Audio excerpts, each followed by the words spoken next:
There has never been a time when every piece of news has been equally horrifying. There's never been a time when every article, every click, everything that you see is as nightmarish as every other thing that you see. It is a wave. It's like if you've ever been to a beach and you get knocked down by a wave and you keep trying to get up and you keep getting knocked down and then you're just laying there in the surf. That's what this is. I mean, this is an amazing period of time. I mean, and the media makes it worse. I mean, it's bad. It's undeniably bad. In fact, it's so bad, the only joy you have is calling people and telling them that they don't know how bad it really is. That's the only bright part of your day, is calling someone in the morning and letting them know that they don't even know how fucked they are. You get those calls every day. We all compete to deliver the bad news. We're all like Paul Revere, except we're not riding through the night on a horse. We're sitting on our couch watching Netflix. And then every morning we pick up our phone and call somebody and you go, oh, boy. You got to see, listen, this quarantine's not ending. There's going to be chips in our arm. It's, we're not going back to work anytime soon. Kids aren't going to school in the fall. College is getting pushed back. You're never going to eat out in a restaurant again. Everybody you know is dead. You are dying. You only have one lung working right now. You're like, I feel kind of good. Shut up. You don't know how fucked you are. That's the only bit of joy we have. You get giddy. You get giddy. You get giddy. And I like to call people, because most people I know now have resigned themselves to the fate that this is going to be a long, hard slog, as Donald Rumsfeld would say.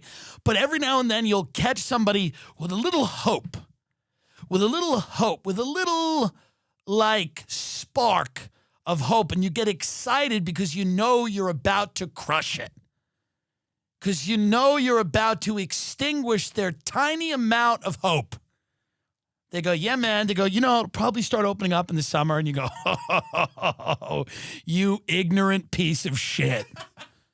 You know nothing. Have you not read anything?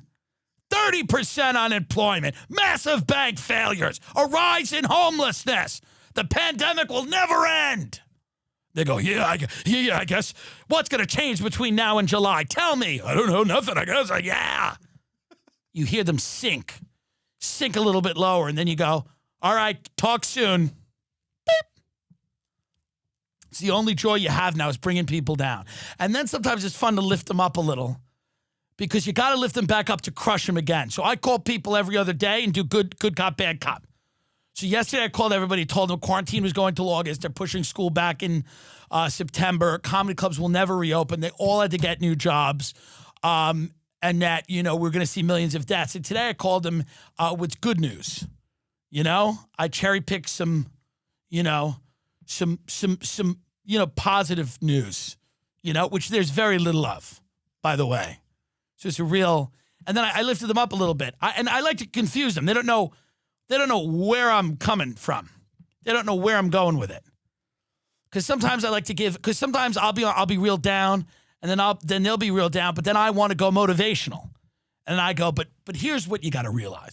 But my motivational is different than because this is what I was doing today. I was telling people, I was going, listen, we're going to be okay, and I'll tell you why.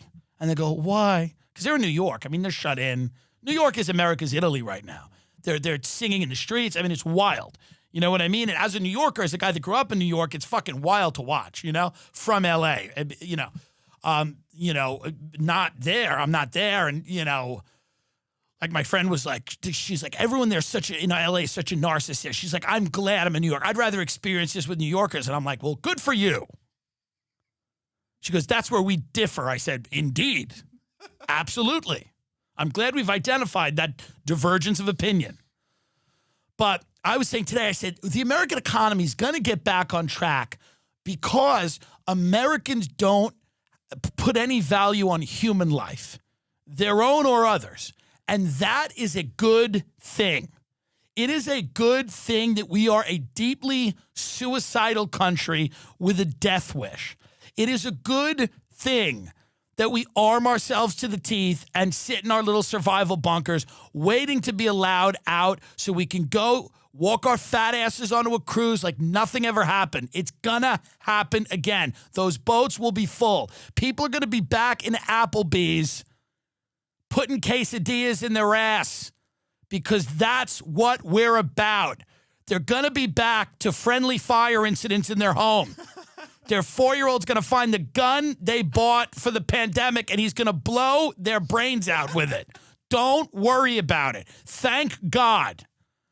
Thank God we have a country of people who truly don't care what happens next, because that's the only thing that's going to save us. Europe is fucked. They're going to sit at home and ponder. We're going to go right the fuck out as soon as we can, get drunk, and crash our cars. Don't worry. Tow trucks will be working. You're going to be working.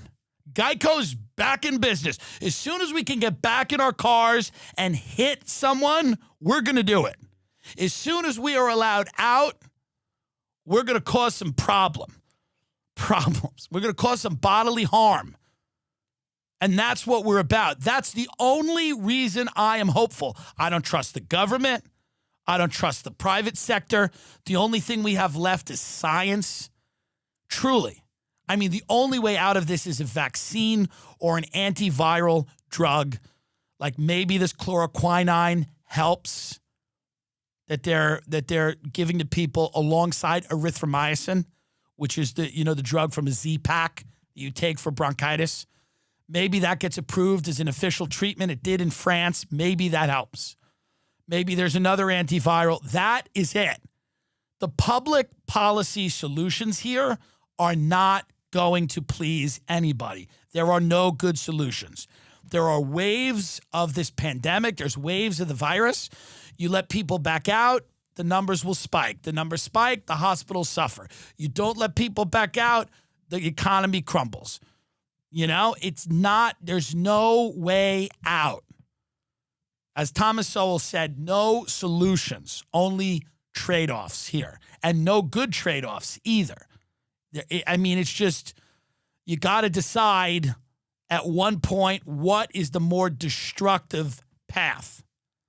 But you're worrying, you're waiting for science. You're waiting for a guy in a lab coat that's a hell of a lot smarter than me or anyone I know who's fucking feverishly working on a vaccine for this, because God help you if you think Donald Trump or Joe Biden is going to figure a way to put the world back together. It's not going to happen in the short term or the long term. Your best hope is science, and science takes a while. That's why everybody's freaked the fuck out. The average length of time that it takes to get a vaccine going is 15 to 18 months. That's not terribly encouraging. That's what most experts are saying. And until we get that, most articles that are dribbling out now are preparing people for a longer haul than they originally were. They're saying that life is not going to go back to normal until we have the ability to prevent people from being hospitalized. So that could be done with a vaccine, or that could be done with an antiviral that somehow prevents hospitalization. So that it becomes what people said it was, a bad flu.